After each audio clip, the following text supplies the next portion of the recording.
A man struck a 53-year-old woman on public transit, mistakenly believing she was alone and vulnerable. He was unaware that her husband held the position of the most respected officer in town. It had been a challenging day, characterized by delays and setbacks. When Vanessa Kirkland arrived at the Blue Line platform in downtown Sacramento, her heels were causing discomfort, her back ached, and she was 2 missed calls behind schedule on her way to the train. The time was approaching 6:15 p.m. The sun had already begun to descend behind the old courthouse building. She looked at her phone, but did not check the notifications. Not tonight. Vanessa was 53, possessing a sharp mind, a warm voice, and consistently wearing her silver-framed glasses and demonstrating patience. She worked as a lead advocate at a nonprofit legal center, experiencing long days, emotionally draining environments, and paperwork that was constant. Nevertheless, she wouldn't trade it. Assisting individuals, particularly families navigating a system they found perplexing or untrustworthy, felt like a duty, not merely a profession. As the train arrived, she boarded and looked for a place to sit. Limited space was available. She located a partially filled row towards the center and settled in with a soft exhale, placing her tote bag next to her. The atmosphere was largely peaceful. Passengers were absorbed in their phones, listening to music or browsing on screens.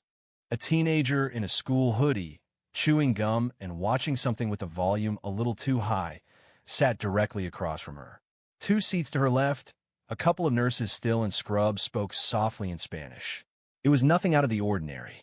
The train began to move. Vanessa rested her head and breathed out. She considered dinner, likely just leftovers. Perhaps she would reheat that lentil stew, or possibly just cereal and a long bath. Her thoughts wandered. But then a voice arose. It was loud, rapid, and smug. "Excuse me, I'm going to ask you something." She didn't move at first, just opened her eyes slowly. Across the aisle, a man had gotten on at the last stop. Mid-20s, tall, wiry, and loud, wore a sleeveless hoodie and had headphones around his neck. He was looking straight at her, grinning. Vanessa blinked once, didn't say a word. He leaned a little closer. "I'm serious. You're sitting up here as if you're running for mayor."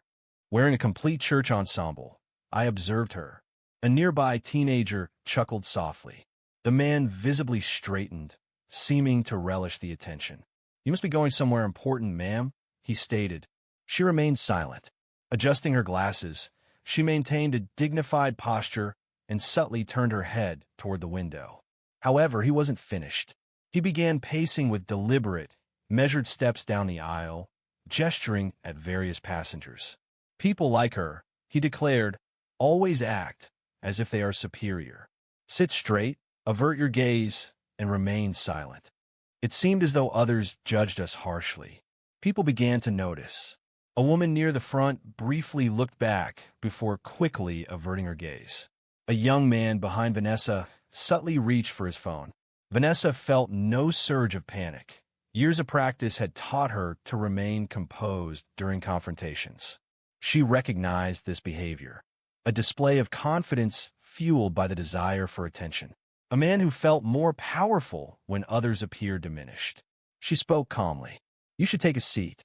Her voice was even, neither raised nor trembling, simply resolute. The man paused. He paused, appearing hesitant. Then, he tilted his head. "Oh, are you giving orders now? Do you have a badge or something?" Vanessa remained unmoved. "No, but you're embarrassing yourself in front of a train full of strangers." His smile briefly wavered. Then he moved closer, too close. However, the atmosphere in the car shifted. People were observing now, more than previously. There was tension, certainly, but also a sense of anticipation, as if everyone was awaiting the next development. Vanessa remained still, her gaze fixed on him, her hands resting in her lap. He smirked. "You got a mouth on you. Let's see if you talk like that when I'm a little closer." But he didn't know who he was addressing, and he was about to discover that the hard way. The train rattled forward, cutting through the city as if oblivious to the escalating tension inside Car 7. The man, later identified as Kyle Dunham, aged 26, with a record full of petty nonsense, stood inches from Vanessa now. A subtle aroma of malt liquor and mint gum emanated from his breath. He lowered himself, observing her with the gaze of a child studying a motionless doll, anticipating her to break eye contact first. She remained steadfast. "You're one of those strong, independent types, huh?" He expectorated. "Always got something smart to say when there's people around to protect you. But you on your own now, sweetheart." Vanessa released a barely perceptible sigh, the kind intended to convey disappointment, not weariness. "I'm not on my own," she stated. Kyle surveyed the surroundings with a flourish. "Oh, who has your back, then?" he called out, raising his voice. "Does anyone among you want to come and save Grandma over here?" He paused. "No, I didn't expect so." The word grandma stung more than he anticipated, not because of her age, but because of the implication behind it. It suggested she was diminished, that women aged and became invisible, useless, laughable, something to ridicule, not to honor. Nevertheless, she remained composed. "You're embarrassing yourself," she stated gently. "That's what bullies do when they are afraid." Kyle appeared startled, freezing in place. "How do you know my name?" he demanded. Vanessa subtly shifted forward, her voice remaining composed. "You mentioned it earlier, on the phone, prior to boarding the train. That was a deception." He denied having done so, but her statement unnerved him, prompting him to question what else she might know. "You're crazy," he mumbled. Vanessa turned back toward the window, not in a dismissive manner, but as if he were insignificant. This was the catalyst. Kyle's pride couldn't withstand the rejection. The audience had fallen silent. His performance was unsuccessful, and a bitter expression tightened his features. "Finish speaking now?" he demanded. "All that talking, and now you're afraid?" Vanessa remained silent, so he gently nudged her shoulder, a clear indication that this was no longer a verbal exchange. A sharp intake of breath came from the rear of the vehicle immediately. Vanessa raised her gaze slowly, maintaining her composure and silence. "Kyle," she stated, "this is your final opportunity to take a seat and depart with some measure of self-respect." Kyle's thoughts had vanished. He was consumed by anger. Humiliated, vulnerable, and needing to regain command, he struck her. The sound was distinct, a smack of skin against skin. Her glasses moved slightly. Her head tilted a little due to the impact. Exclamations arose, escalating into a commotion. People stood up. Phones appeared. A voice called out from the rear. Vanessa simply blinked, then remained still. She carefully straightened her glasses, neatly arranged a strand of hair behind her ear, then fixed her gaze directly upon him. "You have just committed a significant error." Kyle hesitated briefly, his hands still raised, his breathing now shallow. "Who do you think you are?" he asked, his voice softer. She inclined her head. "You'll find out soon enough." Two rose back. The young man who had been quietly recording rose and walked to the rear of the car. He had observed something in her eyes, something unyielding, not fearful. It prompted his movement. A voice murmured, "She's important. I believe she's someone." Another voice followed. "Is that the chief's wife?" "That's the police chief's wife." And now Kyle was hearing the murmur. "What?" he said. No one answered, but the mood in the car shifted. It had gone from outrage to recognition. This wasn't just a woman on a train anymore. This was somebody. Vanessa stayed still. Her cheek stung. Her hand trembled just a little in her lap, but she didn't let it show. Instead, she reached for her phone, opened a text, typed 5 words, "Call me when you can." Sent. She glanced upward, not toward Kyle, but at the doors. The train was one stop from Curtis Park Station, and that was the extent of his remaining time. Curtis Park Station was less than 2 minutes away now. But for all those inside the train car, time began to lengthen. No one was speaking anymore. Not genuinely. There were hushed tones, murmurs, yes. But the atmosphere had changed, becoming concentrated and oppressive. Kyle sensed it. He disliked it. He positioned himself in the middle of the aisle, as if he had something yet to demonstrate. His gaze now moved frequently, scanning the passengers who avoided eye contact. He observed those recording, resenting their lack of laughter. They weren't fearful of him, either. Not anymore. "Man, you're tripping," he mumbled. She started it, trying to appear superior. No one reacted. Across from him, Vanessa had repositioned her tote onto her lap. Her fingers were clenched around the straps, her thumb rhythmically stroking a small stitched detail. She felt no fear. However, anger simmered within her. A quiet anger, an anger that held back, an anger that was justified. Her skin still felt hot. The mark of his hand remained visible. She refrained from touching it. Maintaining a composed stance, she kept her shoulders straight. She was aware of the scrutiny, not only from those with phones, but also from the observant individuals who had witnessed similar incidents and felt powerless. Now, their attention was on her, and so was Kyle's. "You think you're better than me," he hissed suddenly. "That's what this is. You people always act like you're too good." Vanessa finally looked at him. Her voice was low. "I don't think I'm better than you. I think you're making choices you're going to regret." "You threatening me?" He shot back. "No," she said. "I'm warning you. There's a difference." The train gave a mechanical groan as it began slowing into Curtis Park. The lights flickered once overhead. Kyle turned toward the door, fidgeting. A woman 2 seats down whispered something to her boyfriend. He nodded subtly, moved his hand into his jacket pocket, a badge, an off-duty officer merely awaiting the signal. And then Kyle turned back one last time. "You ain't nothing but a loudmouth in a skirt," he spat. "Nobody gonna save you." And with that, he reared his hand back again. But this time someone moved. Not Vanessa, not the off-duty cop.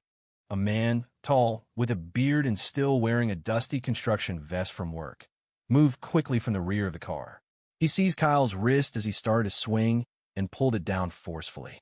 "Try that again, and I'll break your arm," the man stated, his voice calm but menacing. Kyle attempted to free himself, but was unable to. The man's grip was stronger and more resolute. "Finished?" he inquired. Kyle swore, recoiled, and stumbled toward the opposite wall of the train. He appeared like a trapped creature, snarling more from panic than from any sense of dignity. Vanessa rose. It wasn't sudden. It wasn't theatrical. Just even. She surveyed the car, noting the woman with her phone, the young man in the hoodie, the child in the back feigning disinterest. Then she looked at Kyle. "I won't file charges for what you just did," she stated, her voice clear enough for everyone to hear. "But someone will. Someone invariably does. And when they do, I hope it's recorded." The train emitted a hiss as the doors opened. Curtis Park Station. Light flooded in from the platform. There, on the platform, accompanied by 2 plainclothes officers, stood Darius Kirkland. He wasn't wearing a uniform. It wasn't necessary. He wore a black button-down shirt and slacks, and his expression was stern and intense. He boarded the train. Silence filled the space. Kyle stared at him, puzzled. "Who?" Darius spoke, his tone direct. Kyle remained still. Darius advanced 1 step. Now, a badge appeared, revealed with quiet assurance. The name was visible. Kirkland. Kyle's gaze shifted to Vanessa. An understanding dawned. "That name, her." Oh no," he breathed. The off-duty officer behind him placed a hand on his shoulder. "Let's go." "I didn't know." Kyle shouted. "Yo, I didn't know who she was." Darius said nothing. Vanessa stepped off the train first. She didn't look back.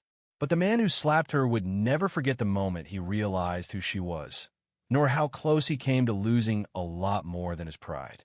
They walked Kyle off the platform like a child being removed from class for misbehaving. This wasn't a school setting, and no message would be sent home.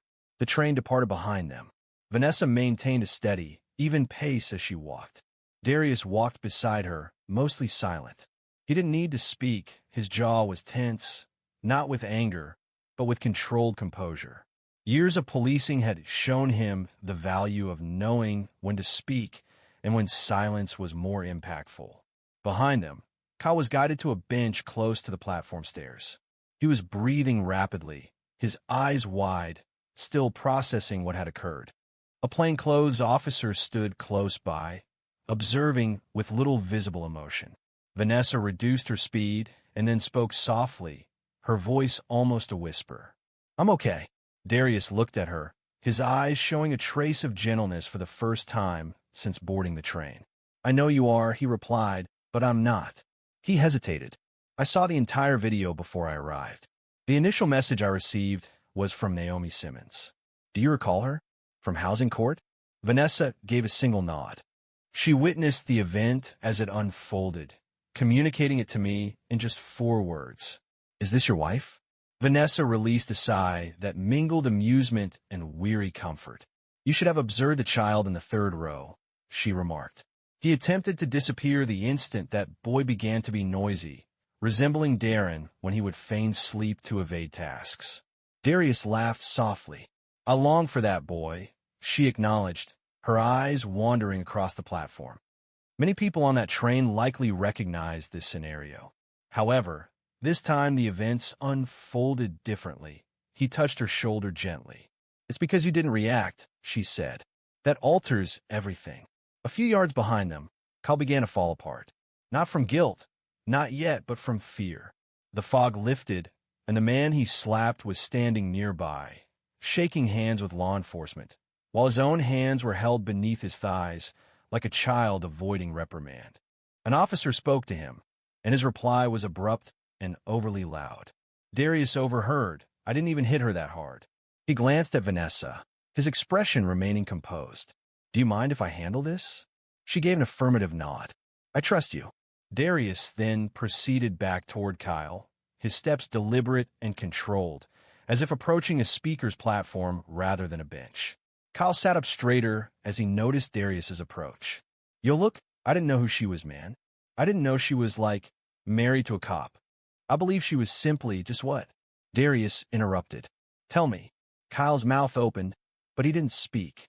Darius sat beside him, maintaining a comfortable distance. You thought she was merely a woman. Alone. An easy target. Kyle's lips tightened, seeking an explanation. She was speaking her mind. No, Darius responded, his voice calm. She was demonstrating composure. That's not a common sight, is it? I didn't harm her in that way, though. You made contact with her. You placed your hands on her. Before an audience. Recorded on camera. And then there was another attempt. Kyle scanned the area, as if searching for support. But the platform was empty. There was no one to assist him. No one ever did for people like Vanessa. That was intentional, Darius stated. You're fortunate because she's extending understanding that others wouldn't. But don't misinterpret that as a sign of vulnerability. Kyle lowered his gaze. His earlier arrogance diminished to a smaller form. The inflated self-assurance had vanished. He appeared more like a boy now, lost, tired, and suddenly very aware of how much worse things could have been. What's going to happen to me? He asked. That depends, Darius said. Right now, you're being detained. There's an outstanding warrant on you for a missed court date from 3 months ago. Kyle's mouth dropped open. Unrelated, but not forgotten. Darius stood up. And later? That depends on what kind of man you decide to be when you walk out of holding. He turned, not waiting for a reply, and returned to Vanessa, who was now seated close to a column, eyes closed in a brief moment of quiet. However, the complete story wasn't finished, and its full impact hadn't completely arrived. At least, not yet. They didn't depart the station immediately. Vanessa had taken a place on the lengthy metal bench beside the wall, sheltered by the weathered Curtis Park sign. She sat straight, legs crossed at the ankle, and her hands were finally relaxed. A stillness had returned, the type often present after a disturbance. Darius stood a short distance away, holding a phone to his ear and speaking softly. Vanessa couldn't discern his words, but she understood his demeanor. It was the voice he employed when rectifying another's blunder. Following a few minutes, he ended the call, approached her, and sat next to her. They're taking him to county, he stated. He isn't facing charges yet for the slap. Not unless you request it. Vanessa remained silent for a moment. She wasn't trying to be elusive. She simply needed a short time to consider what was most important. I won't push, she stated following a brief silence. Let the warrant take care of it. That's sufficient for now, Darius agreed slowly, nervously biting his lower lip. He acknowledged her fortunate position. They remained seated next to each other. People passed them on the platform, some offering curious looks, some murmuring as they recognized her from the videos already in circulation. Vanessa had experienced widespread online attention previously. However, nothing like this. Typically, The shared content consisted of excerpts from her addresses at city forums or housing events. Previously, a video of her embracing a woman who had recently won a child custody case had garnered thousands of likes. However, this situation was different. Now, she was the woman on the train, and her face, still faintly marked where Kyle's hand had landed, was circulating across timelines and news feeds in real time. She anticipated the consequences: comment sections, opinions, outrage, and debate. Some might describe her as a hero. Others might perceive her as lenient for not responding in kind. Still others would likely seek to place blame. Darius broke the silence. "Remember that speech I gave last week?" He began. "About dignity, public space, and consequence?" She replied, "Yes, I was in the front row." He continued, "I said every citizen deserves to move through their city without fear. That is the baseline, not the luxury." She nodded. He went on, "When I said that, I was thinking about everyone. Children walking to school, grandparents catching the bus, teachers, nurses, grocery clerks. I hadn't been thinking about you," she acknowledged. "I know," she said gently, "and I regret that I hadn't." Vanessa turned to him. "Please don't do that." He lowered his gaze. "You shouldn't have been in that situation." She offered a brief laugh. "Do you believe I haven't faced worse?" His eyes rose. "I've lived 53 years in this skin, Darius. On this earth, in this body. I've been followed, yelled at, disrespected, dismissed, and talked over. It simply so happened they were recorded." He showed no smile. Yet, he seemed to grasp the sentiment. "You've always been stronger than I remarked. "No," she replied. "I'm simply more experienced." A train whistle echoed as a train arrived at the station. A different vehicle, different travelers, the same city. A young woman in scrubs drew near carefully, her gaze shifting between them. "Excuse me, Mrs. Kirkland?" she inquired. Vanessa turned. "Yes. I just wanted to express my gratitude," she said, "for the way you manage him, for maintaining your dignity." Vanessa rose, offered her hand. "What's your name?"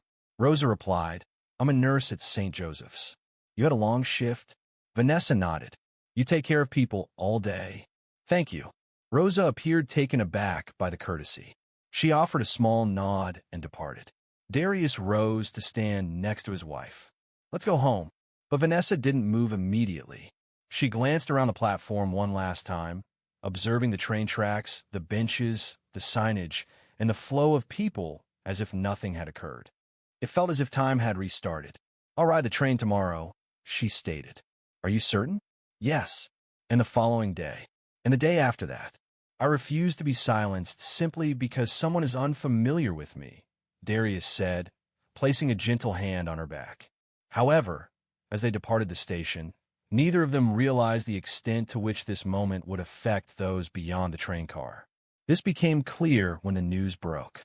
By the time they arrived at their home in Southland Park, Vanessa's phone had received more than 20 notifications.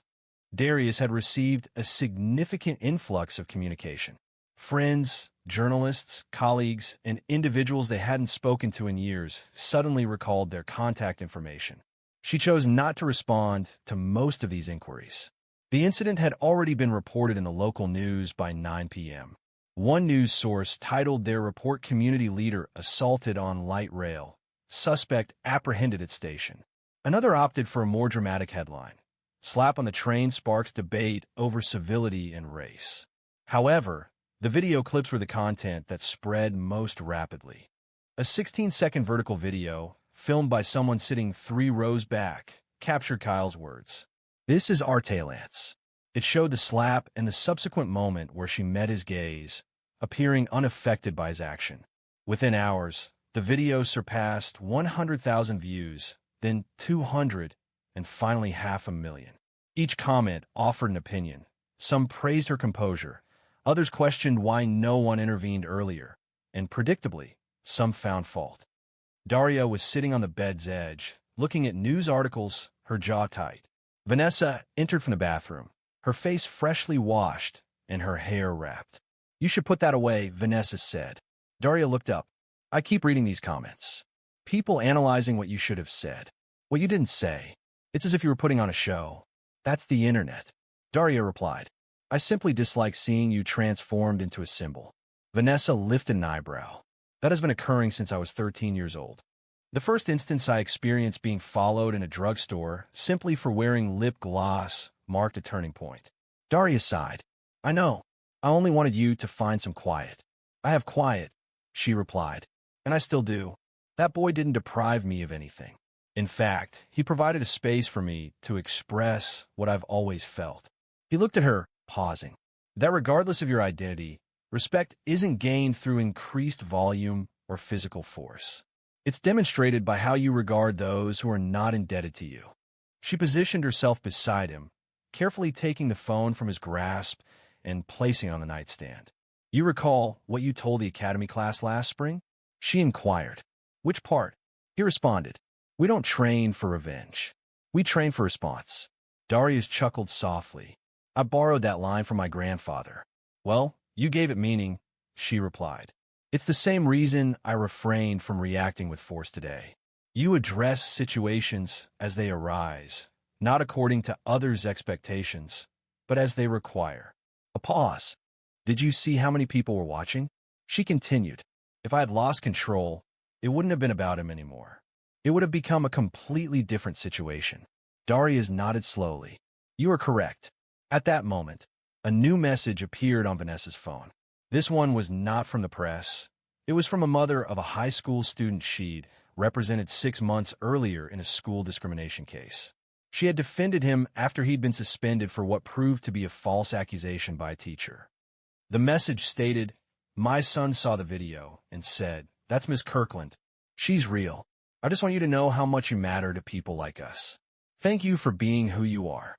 Vanessa looked at the message for a long moment. Then she gave the phone to Darius silently. He read it, exhaled, and for the first time that night, he allowed himself to smile. You matter, he said. So do you, she replied. The following morning, while they were seated together on the porch enjoying coffee, a news van leisurely drove down the street. The vehicle didn't halt, but the camera within directed its view towards the house before proceeding onward. I suspect today will be more eventful than anticipated, he remarked. I believe every day is, Vanessa replied. She rose, stretched, and retrieved her tote bag near the door. Are you going out? He asked. Yes. They require my presence at the center. We have eviction hearings scheduled for this week. I will not be absent due to someone being unable to accept a woman speaking directly. Darius also rose. Desire a lift? She offered a smile. No, I will travel by train. She observed her intently for a moment. Are you certain? I want to be visible. Identical seat, identical time. Because I'm not the one who requires anonymity. However, as Vanessa resumed her schedule, the events that transpired on that train continued to resonate far beyond the station, impacting dinner conversations, classrooms, news organizations, and homes throughout the nation. Following those initial moments, video recordings of Vanessa Kirkland were shared across newsrooms, courtrooms, break rooms, and barbershops.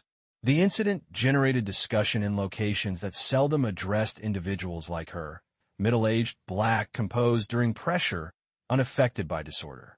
Podcasts featured it. Community forums offered perspectives. National broadcasters attempted to contextualize it, as though it conformed to a predetermined narrative concerning race, gender, and power. However, the situation defied easy categorization. That was its compelling quality. Despite everything, Vanessa consistently took the same train, often securing the same seat when available. Whenever someone recognized her, they would offer a nod or a quiet expression of gratitude. On one occasion, an elderly gentleman approached her to simply state, I witnessed what occurred. I'm showing my granddaughter.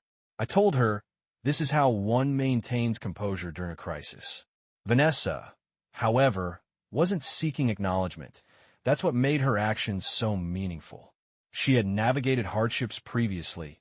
The difference was that the world hadn't been documenting it. The city organized a public forum 2 weeks later. Community safety, transportation, and law enforcement relations were the focus of the meeting. The hall was full. Darius was invited to speak. Attendees anticipated a discussion about crime statistics and updated patrol approaches. However, He chose to recount the story of the train. "I wasn't present at the beginning," he stated from the podium. "I wasn't seated beside her.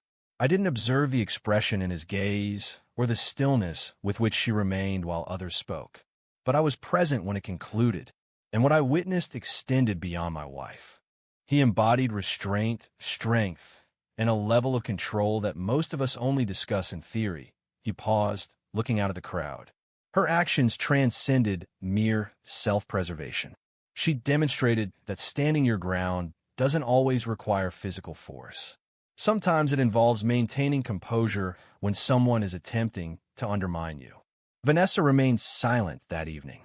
She was seated in the second row, wearing a navy blazer and black slacks, her hands resting in her lap, observing, hearing, understanding. Afterward, as they headed back to the vehicle, a young reporter stepped forward. He appeared apprehensive, holding a microphone in one hand and a phone in the other. "Mrs. Kirkland," he began, "do you believe you represent something, given what transpired?" She regarded him.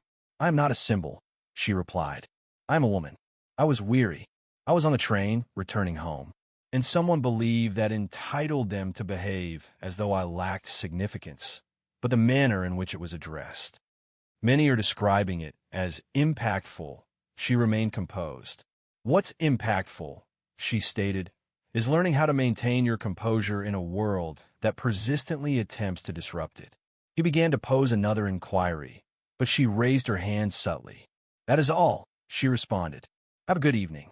She and Darius departed into the night, and the story, though no longer dominating news coverage, persisted. It resonated in discussions among friends, in classrooms when instructors utilized it as a practical example. Reflecting on the events, many recalled the emotions they felt witnessing it, prompting introspection about their own responses, their own stillness, and their own sense of self-respect. Kyle Dunham appeared in court 3 days following his arrest. The court referenced his previous charges and imposed a 30-day detention while awaiting further investigation. Vanessa did not attend the court proceedings, stating that she had already expressed what she needed to. The legal center where she worked experienced an increase in support following the incident.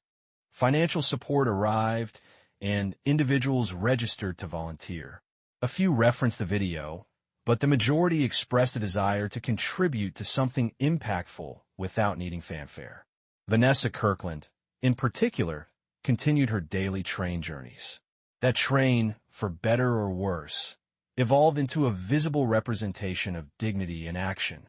In a world often filled with distractions, individuals such as Vanessa Kirkland serve as a reminder of a truth that is often overlooked. True resilience isn't always loud.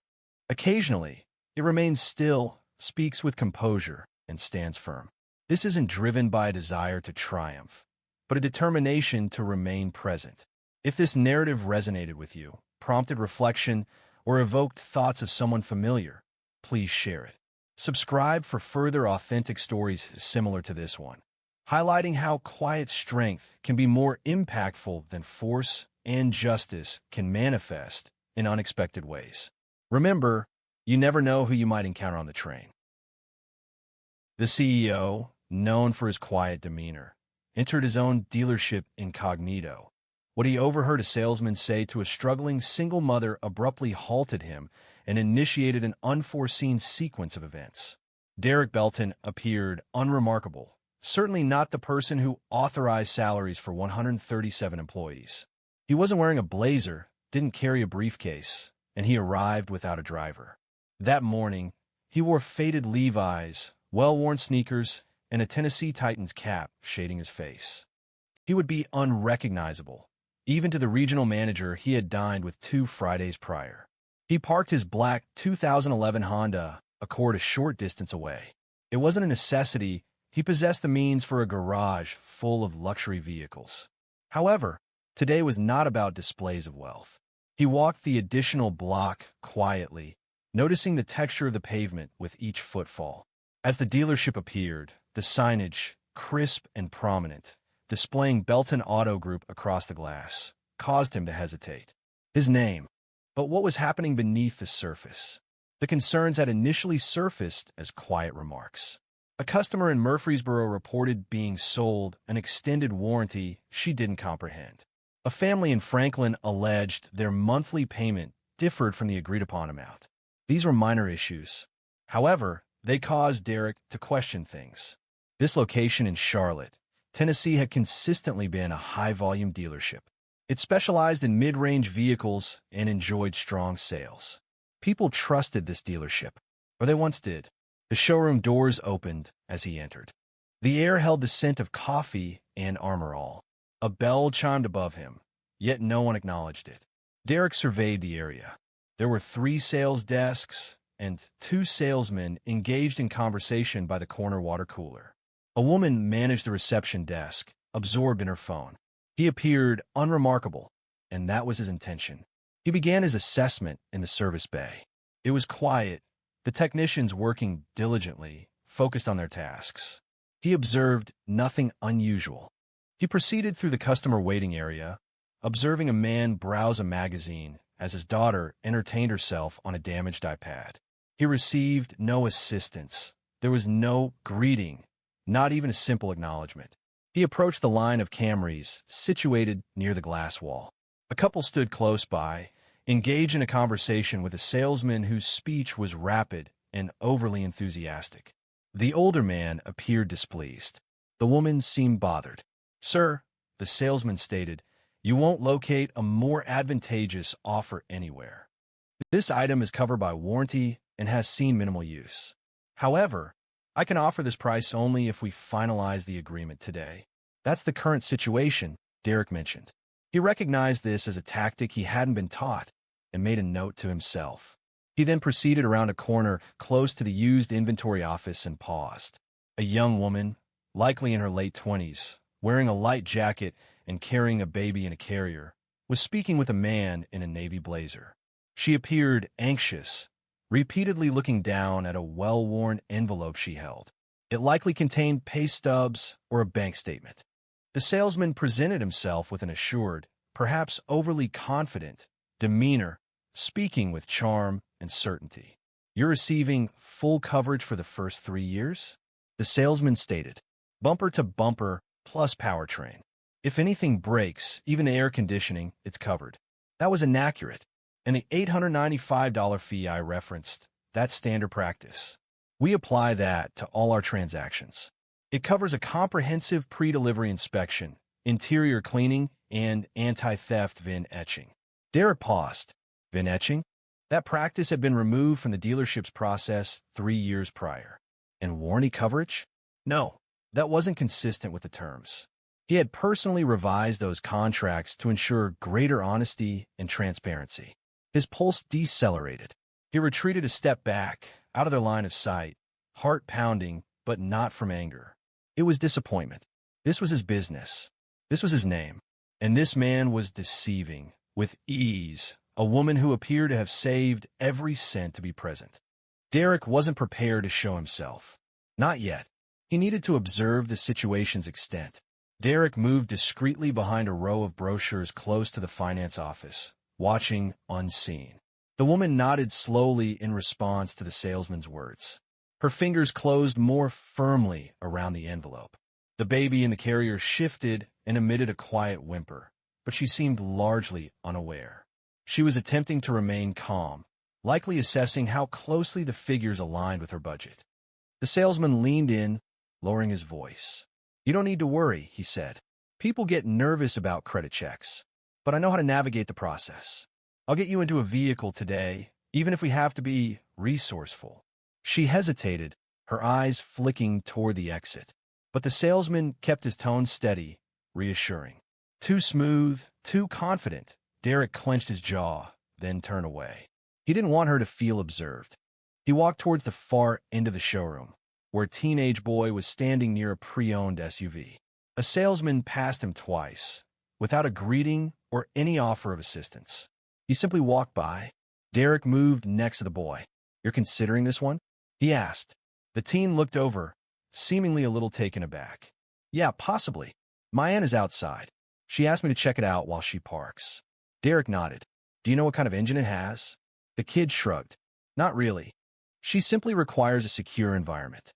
Her vehicle malfunctioned last week, another incident. Another customer was missed. It was hurtful, not due to the lost transaction, but because it confirmed everything for Derek. At some point, they had ceased to listen, stopped acknowledging individuals. And it wasn't just a single problematic employee. It was a prevailing attitude, a recurring behavior. He proceeded towards the reception desk. The woman still hadn't looked up. She tapped her screen, chewing her gum, scrolling. Derek positioned himself in front of her, simply to gauge the situation. 10 seconds elapsed. Then 20. At last, she raised her head and blinked. "Oh, do you have an appointment?" "No," Derek replied calmly. "Just browsing," she responded with a languid smile, gesturing vaguely towards the floor. "They'll get to you." They did not.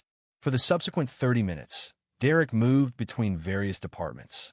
The only assistance he received came from a young lot attendant named Trevor, who appeared to be no older than 19.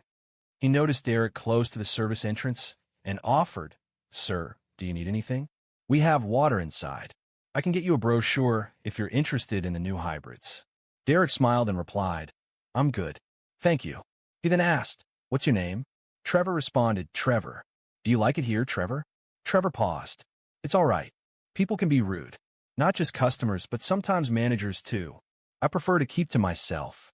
"Do they treat customers fairly?" Trevor looked down. Most of the time. There was no bitterness in his tone. Derek placed a reassuring hand on the kid's shoulder. "Be careful who teaches you what," he advised. Trevor looked at him, then nodded. Before Derek could say anything further, a familiar laugh came from the glass hallway. Brent Collar, the salesman, was now leading the young mother toward a side office. Her name tag said Brent Collar. She appeared overwhelmed, holding her papers tightly. Derek kept a discreet distance as he watched. Brent paused before the office door, retrieved paperwork from a file, and announced, "Here's the first quote. It's going to appear high initially, but please don't worry. I'll adjust it once I input your information into the system. This is our standard procedure." Derek moved nearer, feigning interest in a flyer on the wall. From his position, he observed the quote. The figures were inflated. Listed were charges for warranty, dealership fees, VIN etching, and a maintenance guarantee, all non-standard and unapproved. This was everything Derek had worked to eliminate years prior. Brent, however, did not appear to be a person apprehensive about disregarding regulations. He presented as someone who believed no one was observing. Brent indicated for the woman to take a seat. She settled into the chair, moving her baby's carrier to the floor nearby. The little girl made a soft whimpering sound and kicked gently, yet Brent did not even look down. His gaze remained focused on the documents he held, turning pages, emphasizing sections, and drawing circles. Each action appeared rehearsed, refined, and routine. "We're going to structure this to ensure your monthly payment stays under $350, he stated. The woman offered a slow, cautious nod. "What's your name again?" he inquired, barely looking up. "Monique," she replied. "Monique Ellis." Derek stood just outside the office, back against the wall, feigning interest in the certified pre-owned display. He overheard every word. Brent smiled. "All right, Monique. You're going to love this. You're approved for a 2019 Corolla. Excellent condition, low mileage. That's a significant advantage. We remain committed to your protection. Therefore, we're providing a 3-year full coverage plan. This includes everything from the engine to the electronics. Roadside assistance is also included should you lock your keys in the car. That level of peace of mind? Priceless." Derek's hand slowly curled into a fist by his side. However, there was no such plan, not like Brent described it. And the quote, the one he'd caught a glimpse of earlier, had extra charges tucked in every margin. Some of them were outright fiction. Monique adjusted in her chair. "So, is all of that included in the price?" Brent offered a warm, reassuring smile. "It's all part of your protection package. We simply itemize it separately on the form. This simplifies things for the finance office." He continued, speaking rapidly and with excessive confidence, gesturing with a pen as if performing a magic trick. He even produced a calculator to minimize the appearance of the payment amount. For example, without the package, your monthly cost would be $384. With the included safeguard, The price reduces to $349. More manageable, isn't it? Derek scrutinized the figures. That calculation appeared illogical. It seemed like a deceptive tactic. He couldn't fathom how Brent maintained his composure. But it was evident this wasn't his first presentation. Then Monique posed a question that silenced the room. Do you believe I could return tomorrow? She inquired softly. I simply want to ensure I fully grasp everything first. Brent's demeanor subtly altered, a nearly imperceptible change. His jaw tightened briefly. However, he quickly regained his composure, adopting a more affable tone. I completely understand, he said smoothly. But the situation is that this car has two other potential buyers. One of them test drove it earlier today. I can't guarantee it will still be available tomorrow. You wouldn't want to miss out because of a minor consideration, would you? Monique blinked.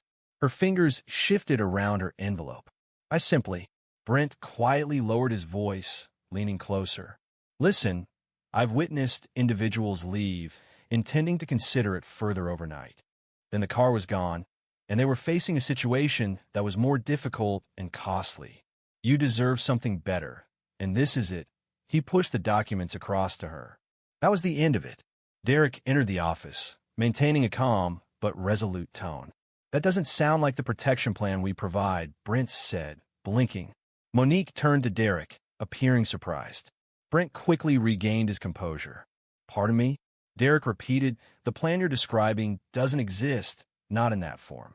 Brent lifted an eyebrow, assessing Derek. Do you work here? Something like that. Brent chuckled dryly. Look, I don't know who you are, but I've been here for 4 years. I know the packages inside and out. Derek pointed to the quote. Show me where it says full electronics coverage. Show me where VAR and etching is required. Show me the breakdown. Brent hesitated. It's in the system.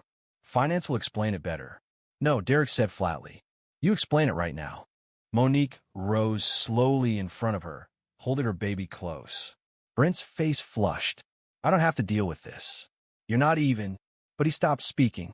The general manager had just appeared behind Derek, his eyes wide. Mr. Belton, the manager said. Brent's mouth dropped open. Derek didn't smile, didn't say a word. He turned toward Monique. I'm sorry, he said softly.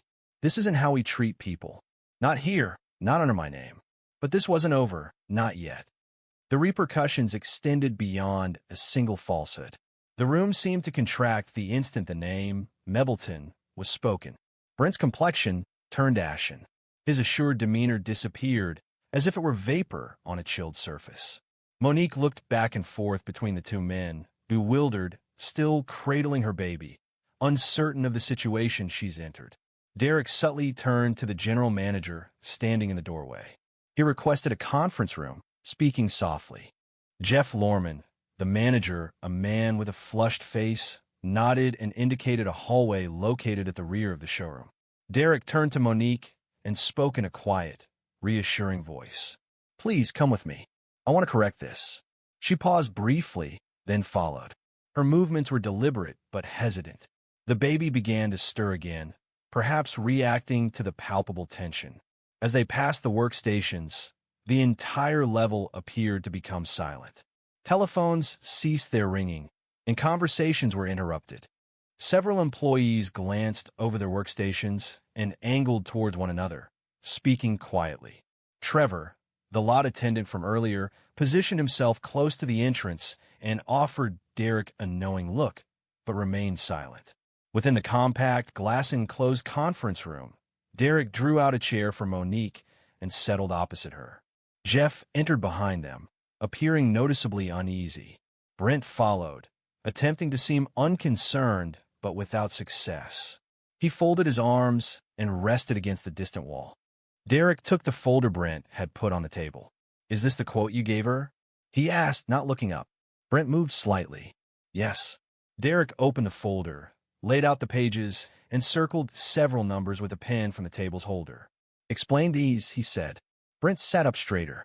Look, I don't know why I'm being questioned. Explain them, Brent paused. He looked at Jeff, hoping for support, but Jeff avoided his gaze. I mean, those are standard charges. Everyone includes them. Do you have documentation showing these fees were authorized? Derek inquired. They should be in the system. No, they aren't, Derek replied, his voice gaining strength. I was involved in revising the system. That VIN etching fee? It was discontinued in 2021. Powertrain coverage? It's limited to 5 years, not the comprehensive coverage you advertised. You added more than $2,000 in fabricated fees to a customer who came here simply trying to purchase a secure vehicle for her baby. Monique's hands trembled a little as she listened, but she did not speak. Her gaze remained on the document. You stated the payment would be $349, Derek proceeded. That is achievable only if she provides a down payment you failed to disclose. Furthermore, the interest rate you presented to her is inflated by a minimum of 2.5%. You are not just misleading Brent, you are being dishonest. Brent moved away from the wall and straightened. I have consistently met my quarterly goals. Customers leave satisfied. I understand sales, all right? Derek moved closer. You know how to apply undue influence. A distinction exists. Jeff finally spoke. Derek, I didn't know he was doing all that, I swear. We've been busy and the numbers have been good. That's exactly the problem, Derek interjected. You cared about the numbers, I cared about the people. Monique rose then, slowly, her face flushed with embarrassment and anger. I thought this was a good place, she said quietly. I really thought this was different. Derek turned to her. It was supposed to be, and I'm sorry it wasn't. He reached into his back pocket, retrieved his wallet, and produced a card. This is my direct line. I will personally ensure you receive a fair deal. If you desire the car, you'll obtain it at the correct price, free of unnecessary complications. She accepted the card deliberately. Thank you, she said. We'll have someone else manage the paperwork, Derek added. Someone who doesn't fabricate figures. Brent's arms fell to his sides. Clean out your desk, Derek stated, rising. You are terminated here. There was no room for discussion. You were aware of that, yet disregarded it. Brent didn't object further. He left abruptly, speaking quietly to himself. No one pursued him. Derek addressed Jeff. We aren't finished talking either. He stated, I'll see you in your office in 10. Subsequently, he held the door for Monique and guided her back towards the lobby. People glanced around. Conversations began anew, subdued and apprehensive. Derek remained silent until they arrived at the reception desk. He regarded the woman seated there. Did you greet her upon her arrival? The receptionist hesitated, then swallowed. I don't recall. Derek slowly shook his head. Begin to recall, or begin searching. However, dismissing a single employee wouldn't resolve the underlying issues. Derek recognized that a cultural shift was necessary, or the company would decline from within. Derek was seated alone in Jeff Lorman's office, gazing out at the dealership floor through the blinds. A heavy silence filled the room. From behind the closed door, the usual showroom sounds had resumed. The usual sounds filled the office, casual chatter, the click of footsteps on tile, and ringing phones. However, a new feeling now permeated the atmosphere, a sense of unease. He glanced up as Jeff entered, his movements uncertain. The man appeared diminished, as if suddenly aware of his oversight. Jeff took a seat without prompting. I was unaware, he said softly. I truly swear to you, Derek, I wasn't aware Brent was engaging in that activity. But you were aware of something, Derek responded. You knew complaints were increasing. You were aware that deals were becoming more competitive. You were also aware that customer satisfaction scores decreased last quarter, and you attributed it to the surveys used. Jeff remained silent. Derek moved forward, resting his elbows on the desk. What happened to what we created here? He asked. I thought we were performing well, Jeff stated. The numbers were strong.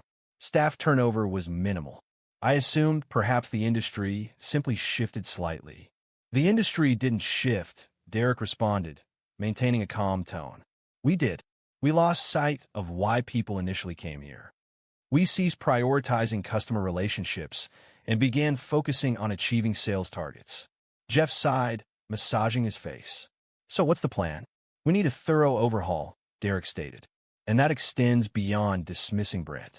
I require a review of every transaction from the past 90 days. Reimburse any clients where the terms weren't transparently conveyed. Furthermore, I want individual meetings with each salesperson. I need to understand their training processes, the priorities they receive, and to identify anyone else who believes it's acceptable to deceive customers with a friendly demeanor. Jeff acknowledged slowly. And one more thing, Derek added, I want Trevor in my office next week. Jeff blinked. The lot kid? Derek replied, yeah, he's one of the only ones who looked a customer in the eye today. That matters. A knock at the door interrupted them. The receptionist appeared, visibly nervous. Mr. Belton, the customer, Monique Ellis, is still in the lounge, she said. She said she's waiting for her ride. Derek stood. Please get her a bottle of water and offer her a seat in the private lounge, away from the plastic chairs near the vending machine. Make sure she feels valued. The receptionist acknowledged promptly and went to attend to the request. Derek returned to the showroom. Several employees glanced up, but there was no conversation. Some consciously avoided eye contact. Monique was situated in the far corner, her baby now asleep in the carrier beside her. She appeared weary, not only physically, but also emotionally drained. He approached her gently. This is a lot, he admitted. More than you anticipated, she replied with a gentle smile. I've faced tougher situations, he stated. I understand that, but you shouldn't have had to experience this, she said, shrugging. People deceive me frequently. It happens at work, in shops, and even at the clinic. I'm accustomed to it. That comment resonated more deeply than he anticipated. You shouldn't be exposed to that. Certainly not here. That's my responsibility. She then focused on him, truly observing him. Why did you come in today? Why are you dressed like that? Derek offered a soft smile. She stifled a quiet chuckle, noting people rarely shared the full truth with the man in the suit. He then presented her with a small folder. If you're still interested in that car, these are the accurate figures. There are no hidden details. I had our finance manager verify them directly. Furthermore, we've included a year of service maintenance at no cost. Her eyebrows rose in surprise. Why? He replied, because someone needs to remind this place of its values. Shortly after, a silver hatchback, distinguished by a missing hubcap, arrived to take her away. Her sister signaled from the driver's seat. Monique rose, corrected the carrier, and glanced back at Derek. Don't let them ruin what you built, she said. I won't, he replied. She exited without a backward look. But restoring Monique's confidence was not the only task. It involved rebuilding the confidence of every person who had ever entered those doors. Derek returned 3 days later. This time, there was no disguise, no cap, no jeans. He was dressed in a tailored navy suit and entered through the front doors as if he belonged. And in truth, he did. This wasn't intended as a display of dominance. It was a matter of responsibility. The entire staff had received notification that morning. Scheduled meetings were canceled, and phone lines were redirected to voicemail. The dealership remained open, but no sales transactions would occur prior to 11 a.m. Derek had arranged a company-wide meeting, and every employee attended, including those on part-time shifts. The group assembled in the break room, squeezed together amongst vending machines and aged chairs. Several were leaning against the walls. Trevor stood toward the rear, his arms crossed, but attentive. Jeff was seated near the front, a notebook open but unused. Derek addressed them, speaking plainly without a microphone or podium. I established this company in 2004, he began, not through investors or a franchise agreement, but with a used car lot situated behind a barbecue joint in Murfreesboro. During the first week, I sold 3 cars, personally washing each one. Some individuals quietly expressed amusement. At that time, I wasn't sure if I would succeed, but I possessed 2 valuable assets: my reputation and my commitment to honesty. I consistently ensured I could fulfill any promise made and avoided dishonesty when closing deals. The atmosphere in the room was now quiet. However, a significant shift has occurred, he continued. This isn't limited to a single salesperson. It's about how we compromise on minor details and prioritize speed over customer care. We've begun to see individuals as sales goals rather than human beings. That's not what I built. That's not who we are. He looked around the room. If you've ever included an additional charge because you believed you could, if you've ever hurried a woman out the door because she didn't appear to be able to afford our services, If you've ever spoken condescendingly to someone simply because you were able, today marks a turning point. A few people visibly expressed discomfort. "You have a choice," he said. The situation demanded a resolution, either assistance or a new employment opportunity. Silence followed, then a voice spoke up. It was Trevor, Mr. Belton, and Derek turned to him. "Yeah," Trevor said, appearing nervous, but proceeding anyway. "What if some of us were performing well, but no one acknowledged it?" Derek smiled. "Then we need to start noticing. Starting today," he walked over and handed Trevor a small envelope. Inside was a letter of promotion, from lot attendant to junior sales associate, including full training and benefits. Trevor blinked. "Are you serious?"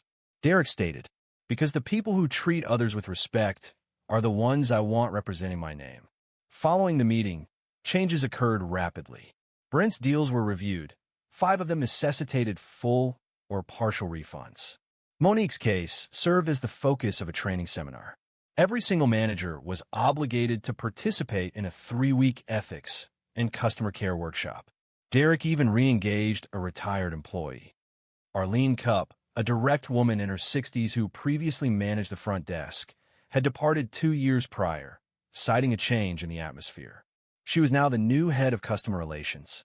Arlene's initial action involved installing a glass wall separating the sales desk and the finance office, ensuring transparency in all communications. Derek walked through the lot that Friday, observing the staff's interactions. A subtle shift permeated the atmosphere, not flawless, but calmer, more deliberate, stemming from understanding rather than apprehension. He observed a young salesperson patiently explaining trim-level differences to an older gentleman, ensuring he was heard. This detail, absent from any spreadsheet, held greater significance than any monthly performance goal. Arlene approached. "It appears they recall their employer," she remarked, and rightfully so. Derek responded, stating he wasn't leaving, although one element remained. The core reason for this endeavor needed to be revisited. That Sunday morning, Derek was seated on the porch of his mother's former residence in Jackson, Tennessee. The sun had just begun to rise, and the air retained the stillness of the early hours. He took his coffee slowly, looking out at the yard he previously mowed every Saturday during his teenage years. Years had passed since her passing, yet the atmosphere of the place remained unchanged. Now, it belonged to him, recollection solidified in brick and wood. He retrieved a photograph from his jacket pocket, the image faded with curled edges. The picture showed him, no older than 10, standing next to his mother before a dull, rust-colored Oldsmobile. Her smile was broad and proud, not due to the car's newness as it wasn't, but because it was hers. That marked the day she purchased her first vehicle independently. He recalled how she, a nurse, managed without a cosigner or assistance, relying solely on her paycheck and a salesman who painstakingly explained each document before she signed. Derek remembered her meticulously verifying every detail. He remembered her asking questions, even when her voice wavered, and how the man behind the desk never made her feel inadequate for doing so. He remembered that. And now, decades later, he occupied the man's position behind the desk. He was the man whose name appeared above the showroom. He was the person who influenced every customer's experience upon entering. He looked at the picture once more. That instance profoundly impacted him, teaching him that dignity wasn't something acquired through wealth. It was something inherent, deserved simply by being present and making an effort. The world hadn't been kind to his mother, but on that day, she received recognition, and he carried that with him. Returning to the dealership the following week, Derek requested a new plaque be installed by the entrance. The message stated that we treat each customer as if they were purchasing their first car, demonstrating dignity, patience, and honesty. It wasn't intended for widespread attention or media coverage. The goal was for every employee to read it daily. Trevor read it every morning, first thing. Monique returned a month later to have her car serviced. She entered wearing a hoodie, holding her daughter, and smiled upon seeing Trevor at the desk. "You remember me?" she asked. He smiled in return. "Of course I do. We had her in that silver Corolla, correct?" She affirmed. She's performing well. They continued their conversation briefly, covering minor details, and the interaction felt comfortable, because now it felt natural.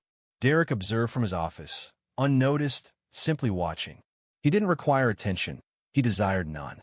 The focus wasn't on him. The purpose was this: you don't establish a successful business solely on profit.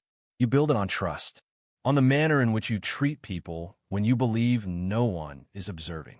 He learned that from his mom. He communicated this to others via Brent. And now, with each handshake, each sale, each explanation provided without pressure or misleading information, he was restoring it. Incrementally, deliberately, that's what integrity truly represents. Not something asserted, something safeguarded.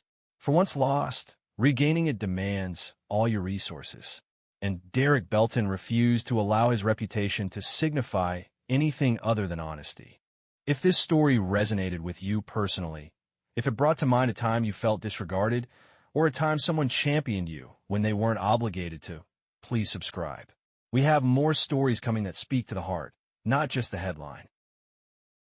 A white student believed it would be amusing to shear a black student's hair in front of onlookers, but the reserved new student he targeted proved to possess a unique form of resilience. 13-year-old Tyrese Reddick requested little when he entered Crest Hill Middle School that Monday morning in Thousand Oaks, California. He carried his backpack, a well-used spiral notebook, and the same lunchbox he'd been using since 5th grade. His mom had written a brief message inside, as she always did: be yourself. That was sufficient. Tyrese felt no nervousness. He's experienced being the new student previously. 3 schools within the past 5 years, a consequence of his dad's work assisting military veterans transition to civilian life. This one didn't seem significantly different. Bright hallways, worn lockers, that familiar scratchy intercom crackle each morning. However, even before second period, he could sense the nature of this place. Students observed him. Not everyone, but a noticeable number. The long locks, carefully twisted and pulled back, distinguished him. He carried himself with quiet confidence. He avoided ostentation, opting for a simple style, clean sneakers, a tucked-in shirt, and earbuds during the bus ride. Yet, his presence was noted. In Mrs. Lamar's history class, a girl with freckles whispered, "Your hair's cool." He responded with a small, appreciative nod, but remained silent. Afterward, in the cafeteria, he located an unoccupied table close to the vending machine. He was comfortable with solitude. He enjoyed watching initially, noting who laughed excessively, who moved in groups, who acted differently than they truly were. A definite pattern existed. Crest Hill operated with unwritten guidelines. There were the drama students, the sports teams, those who wore costly hoodies and spoke as if they were online personalities. And then there were those who maintained order, deciding who held significance. He noticed one of them before the 6th period began. He was tall, blonde, and boisterous, conversing with a group by the lockers, and they were all laughing excessively at something. Therese hadn't learned the boy's name yet, but he observed how other students either displayed overly enthusiastic smiles around him or avoided eye contact. Individuals of that nature were consistently the same, those who required an audience. Therese continued walking. Upon arriving home that afternoon, he placed his bag near the kitchen door. His mother was preparing red beans and rice, humming softly. "How was your first day?" she asked without turning from the stove. He shrugged. "Same as usual. Did you make any friends?" she inquired. "Not yet." His father, seated at the table in a pressed polo, looked up from his tablet. "Are people staring?" he asked. Therese paused. "Don't hesitate to address it," his dad said, his voice even. "You don't need to prove anything to anyone, but you also won't allow them to take advantage of you. Do you understand?" Therese nodded. "Yeah. You're not attending that school simply to endure it. You are there to command your presence, silent if you desire, vocal if you select. But never allow anyone to define you based on their assumptions." His dad expressed himself in that manner often, not through formal talks, but through subtle guidance, valuable insights woven into the aroma of coffee or while tending to his boots in the garage. Therese paid close attention. He consistently listened. The following morning, As he secured his hair back in the mirror, he reflected on his father's words. He didn't need to create a disturbance. He simply needed to be dependable. However, even dependability couldn't prevent a storm from developing. Within the first week, Therese understood the social dynamics well. Crest Hill wasn't overtly unfriendly, but it had its nuances, those subtle cues that revealed the power structure. And centrally positioned within that was Brent Granger. Brent wasn't the largest student, but he carried himself as if he were. His dad owned and operated Granger Buick GMC, a car dealership located off the main highway, and it was well known throughout town. He habitually wore his hoodie halfway off his shoulders, kept his socks pulled up high, and had a knack for transforming every classroom into his own personal game show. Teachers put up with him. Students either adored him or actively avoided eye contact. There was no middle ground. Tyrese understood this perfectly. Brent wasn't seeking popularity. He wanted to be feared, admired, and followed. He had cultivated this reputation through a deliberate strategy, employing boisterous jokes, harsh nicknames, and ensuring he had an audience whenever he criticized someone. On Wednesday, Tyrese passed the outdoor basketball court during lunch. Brent was present with his group, Logan, Bryce, and Chadwick, all 8th graders, all known for being loud. Chadwick noticed Tyrese first. "Yo, new kid, do you play?" He yelled, spinning a ball on his finger. Tyrese continued walking, his earbuds in. Brent gave a smirk. Was he really spending that much time on his hair? The others chuckled. Tyrese remained unfazed. However, he registered every comment.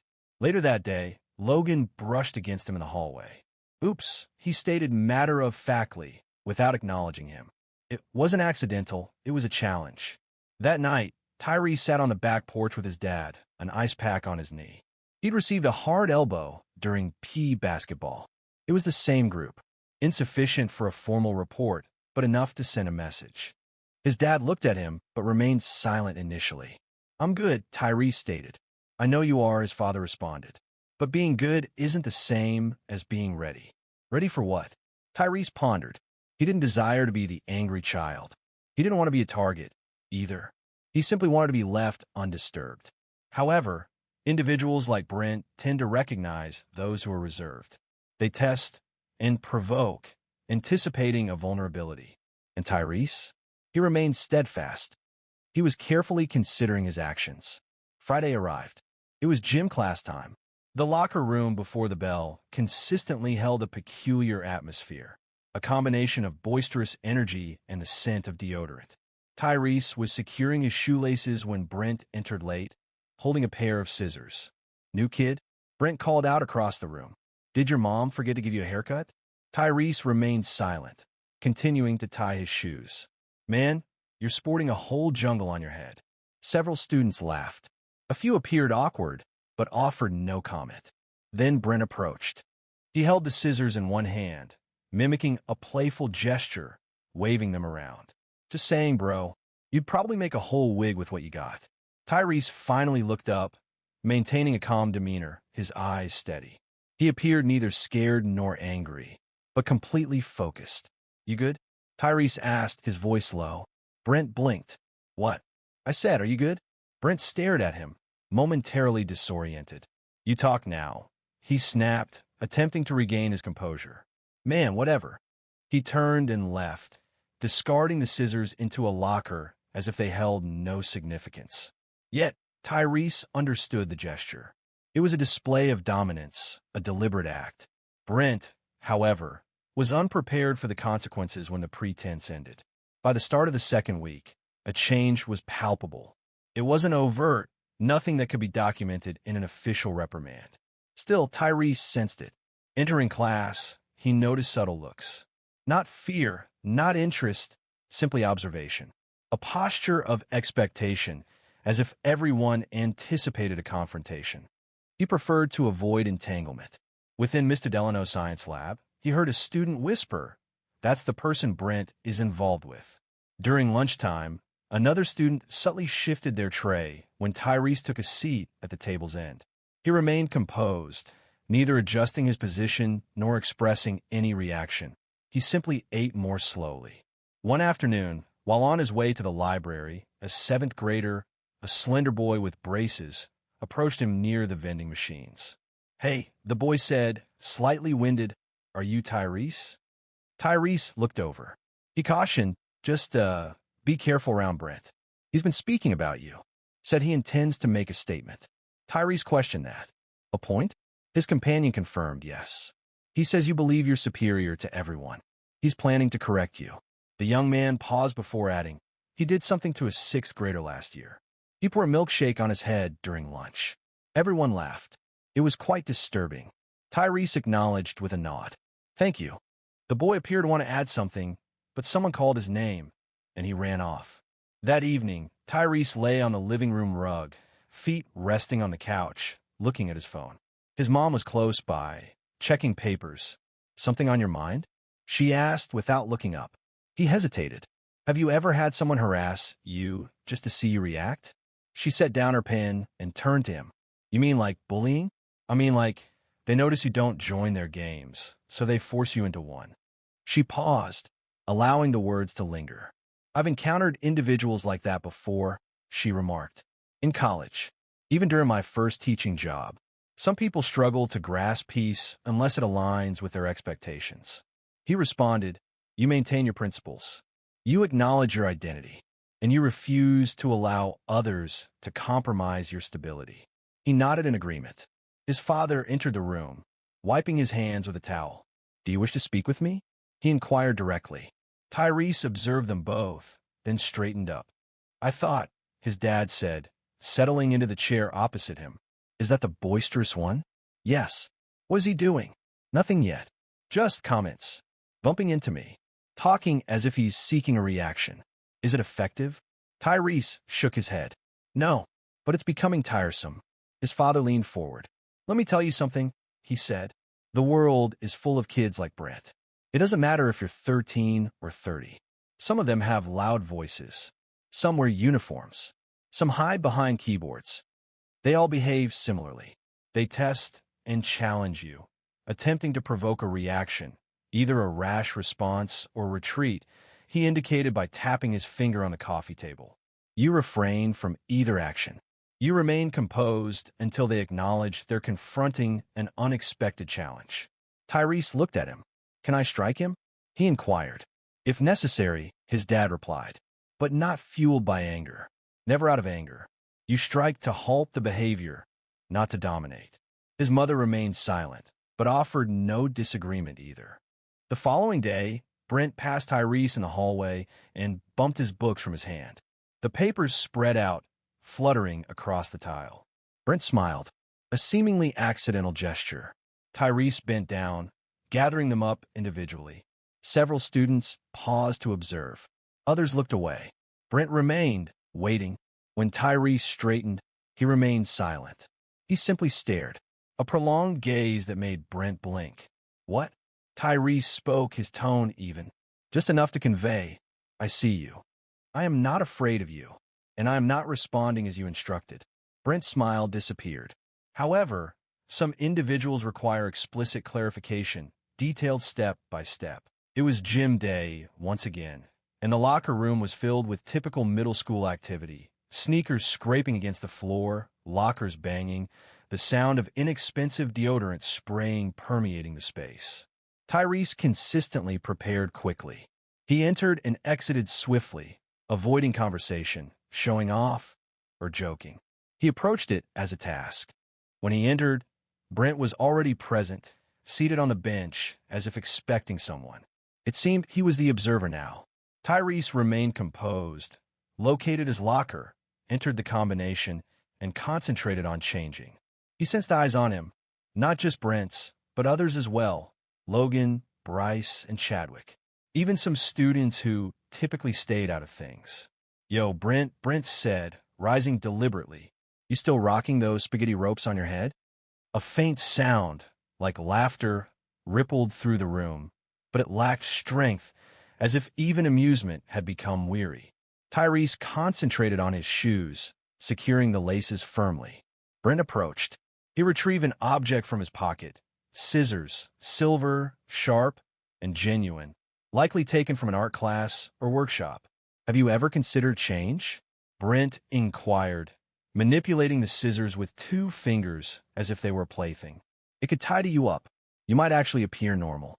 Tyrese raised his gaze, his face blank, without a flicker of movement. Brent smiled. Before anyone could intervene, he reached out and cut. A moment of dread. The cut was clean at the base. It fell to the floor like a fallen leaf. Several children gasped. One whispered, "Yo."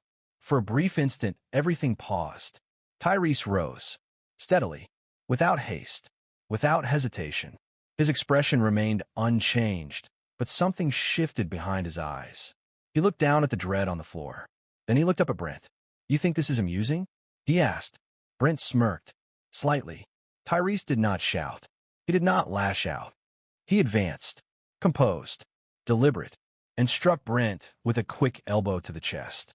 Brent recoiled, astonished, gasping. Before he could respond, Tyrese intervened once more. Rotation, sweep, ascent. Brent fell heavily to the ground, without flourish, without ostentation, simply efficient motion. His father had instructed him in that. Accuracy, not force. Brent attempted to rise. Tyrese positioned a knee on his chest and moved in close. "You do not touch me again," he stated. Voice even. Never. The room was utterly silent. It was documented. Naturally, Coach Timmons entered the room just 2 seconds afterward. Tyrese signaled, using a whistle as if they were on a football field. "Hey, what's happening?" Tyrese retreated. Brent was on the floor, one hand pressed to his ribs, the other still holding the scissors. Coach addressed both boys. "Office now." The journey to the principal's office was quiet. Tyrese remained silent. Brent attempted to portray himself as the injured party, murmuring about his intentions and claiming it was merely a joke, his hands visibly shaking. Principal Rossner observed them, her expression stern behind her square glasses. "Begin speaking," she instructed. Brent spoke first, attributing the incident to Tyrese, asserting that he reacted inexplicably and it was a misunderstanding. Tyrese remained silent, patiently waiting. Subsequently, he retrieved an item from his pocket and placed it on the desk, a cut dread. He maintained direct eye contact with Principal Rossner. "He brought scissors to school." Rossner blinked as he cut my hair. Her face remained still, though her eyes shifted. She then turned to Brent. "Is that true?" Brent stammered. "It was a joke. I wasn't going to actually—" "You cut his hair?" No response was given. "I want your parents here." "Now." Coach Timmons stood behind them, arms crossed, silent. 20 minutes later, Tyrese's mom arrived, entering calmly, but with firmness. She sat next to her son, placed a hand on his shoulder, and looked the principal directly in the face. "Before we say a word," she stated, "I want to know if you all understand what this means." Rossner exhaled slowly. "We're handling it."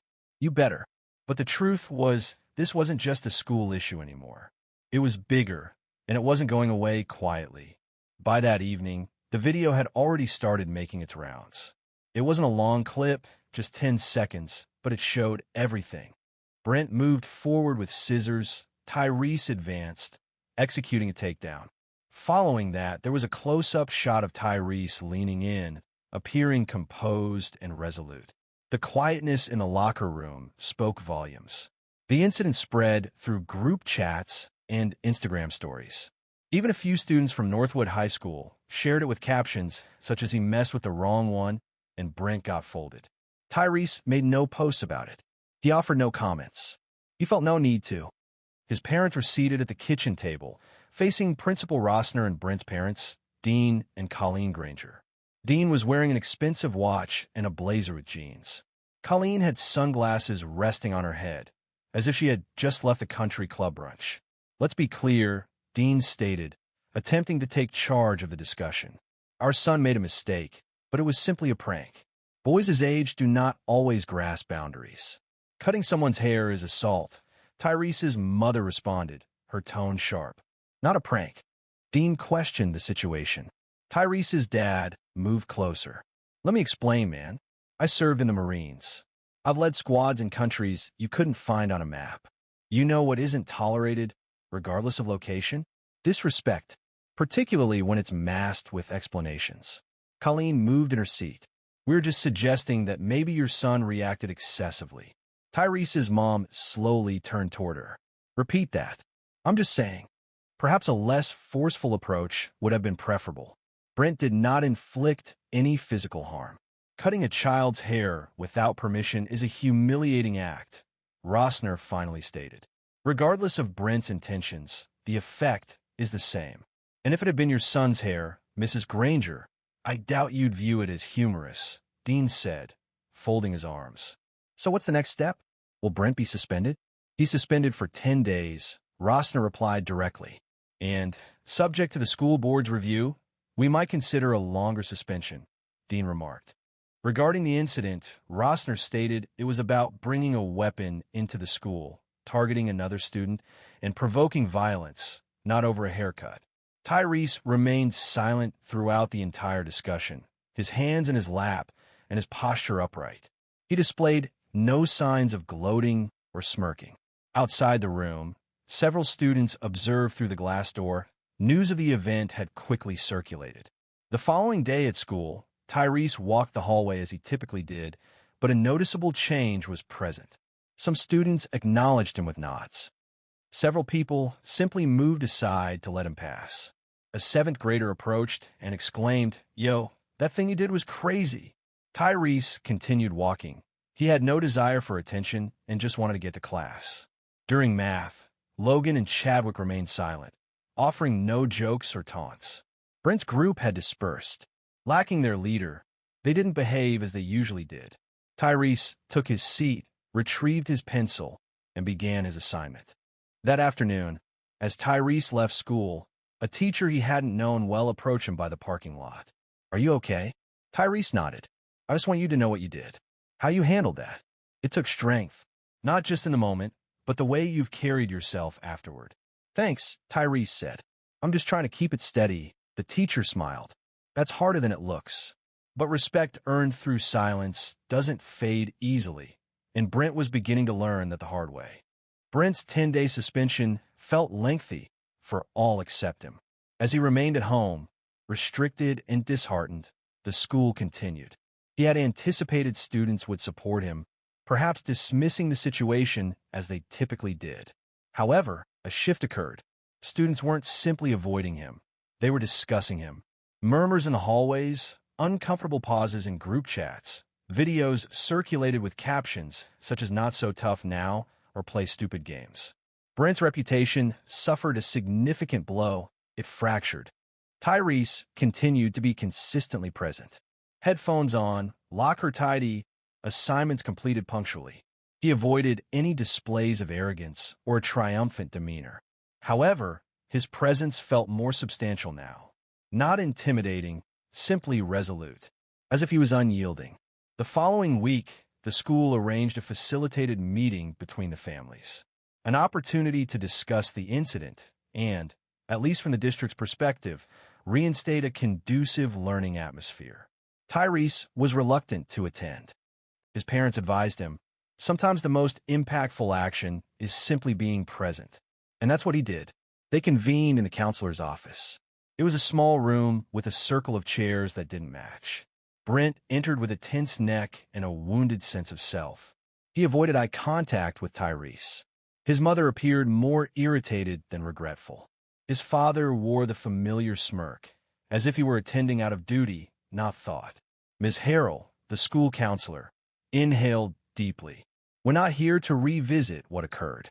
Our intention is to allow everyone the opportunity to share their feelings and discuss how we can proceed."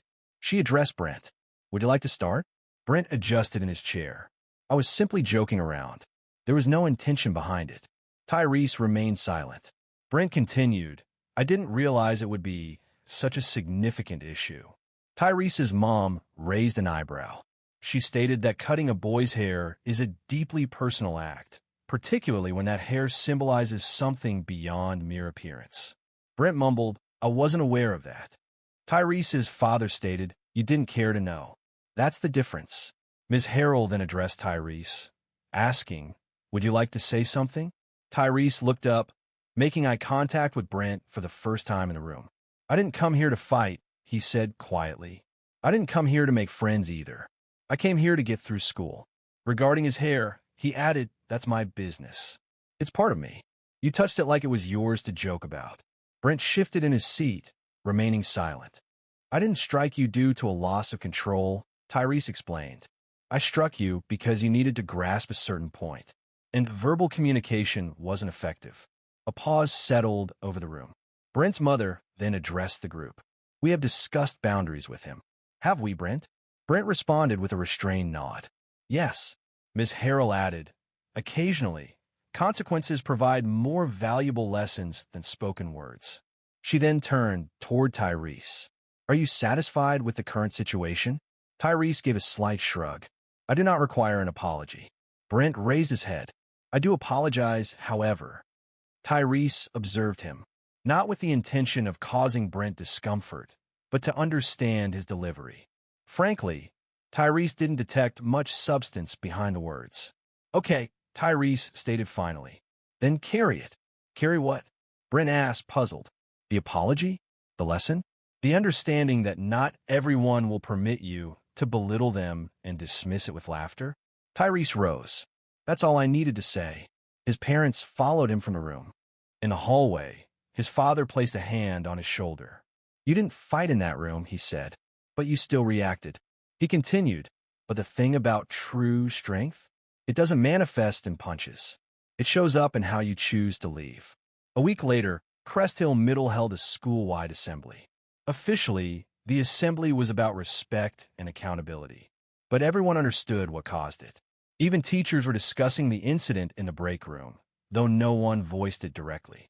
A palpable restlessness filled the gym as students, anticipating a standard presentation and hollow words, grew bored. Then, Principal Rossner took a surprising action. She approached the front without a microphone, relying solely on her voice and a confident stride. We're facing a recent event that has prompted us to reflect, she stated, and the room fell silent. I'm not going to repeat the details of what occurred. My purpose is to discuss the underlying causes and chart a course for moving ahead. She refrained from mentioning any individuals. It wasn't necessary. She emphasized, this school is not a place where power is gained through popularity or intimidation. Respect isn't earned by volume or the number of laughs you receive. It's earned through how you treat others. Even when no one was observing, a few students glanced around, some shifted uncomfortably, but others remained focused. Listening. Tyrese was seated near the back. He didn't withdraw. He didn't exaggerate his presence, either. He simply maintained the posture he now adopted as he walked through the hallways, balanced and steady. Following the assembly, several students approached him. You all right, man? One student inquired. Yeah, Tyrese responded. You handled that situation differently than I would have, another student observed. Tyrese simply shrugged. A sense of silent acknowledgement began to replace the previous laughter. Even the faculty noticed. Mr. Delano stopped him following science class and remarked, I hope you're proud of how you conducted yourself. Tyrese smiled and replied, I'm just trying to be steady. The significant event occurred a few days later during art class. Ms. Ruiz gave the class a project exploring identity, focusing on self-perception and external perception. She indicated the project could take any form, such as a painting, sculpture, or even a college application. Tyrese created a painting, a portrait of a boy with locks, cropped, and one missing. The depiction wasn't conveying sadness or anger, but rather portraying the boy standing tall amidst a storm, with other figures indistinct in the background. When he shared his work, the class fell silent. I created this, he stated, because occasionally people fail to understand how profoundly something seemingly insignificant can matter. They dismiss it as mere hair or a simple joke, but it holds deeper meaning. It's about what it symbolizes. The room was silent. Miss Ruiz's eyes filled with tears, but she remained silent. She simply nodded. That day, after school, Brent walked past him in the hallway, unaccompanied, without his usual entourage or any commotion. He offered a brief glance. Not an apology, not a confrontation, just recognition. Tyrese nodded once. Nothing further. It wasn't a close bond, but it was a respectful separation. Returning home that evening, his mom was preparing sweet potatoes in the kitchen. "Did the art project go well?" she inquired. "Better than well," he replied. His dad entered from the garage. "Did you receive a response regarding your student council essay?" his father asked. "Yes," Tyrese confirmed, smiling. "You're accepted," his father said, pleased. Calmly, proudly. "You deserve that," he said. Afterward, as Tyrese prepared for bed, he gazed into the mirror. One section remained noticeably shorter than the others. He hadn't corrected it. He chose to do it this way, not because he lacked the ability, but because it wasn't necessary. It served as a reminder of the challenges he had already overcome, of what didn't break him, of who he was before, during, and after the storm. Because some conflicts aren't about achieving victory. They're about ensuring the subsequent one doesn't unfold in a similar fashion. If this account resonated with you, evoked an emotion, please share it. A lesson can be found within, and perhaps someone in your circle needs to hear it. Join our mailing list for more stories that speak truth, challenge disrespect, and remind us all what quiet strength truly embodies.